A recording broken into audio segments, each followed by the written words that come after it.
ওকে মাকে দেখতে পাইছো বন্ধুরা, এই পাগলা দুটার কারকির দেখো, আরে বাবারে ধাপাস করে পড়ে যায়, দেখো ভাগাস করে আকাম হয়ে গেল না কি হলো কে জানে, আর কি যে কি হলো না হলে। আরে এই হোঁচলাকে দেখো কি করছে, ওরে বাবারে বাবারে, ও গাড়িতে ধান চালাবে কি, ওর মুখে ঠুকে ঠুসিয়ে দিলে ধান, জি আরে বাবারে। আরে এই রাজমিস্ত্রি দিকে দেখো, এই যে রাজমিস্ত্রি করে যা যা যা যা মশলা মাখিয়ে দিলে, আরে আরে এগুলো কি কপাল রে, আরে কপাল রে, এটা কি হলো, জি কি করছে জি,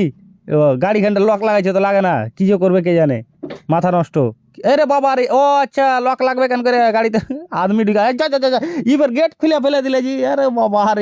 রে, এর কারকির দেখে তো আমি নিজেই খাপা হয়ে গেল। ই যে কি করবে কে জানে, এই তরমুজ কেটে যা, তরমুজ কাটবে কি আলকাতরা কেটে দিলে জি, অসাধারণ, আরে বাবা রে। তো বাকিখানে তোমরা লাইক কমেন্ট শেয়ার করো একটু বেশি বেশি করে, বুঝতে পারলে। আর ইয়াকে দেখো, ই হোঁচলাকে দেখো, ই স্প্রে করছে তো উল্টা মনে করে স্প্রে করতে লেগেছে জি, আজি কারকি তার জি, দেখে তো খাপাটা পায়ে গেল জি, আরে বাবা রে,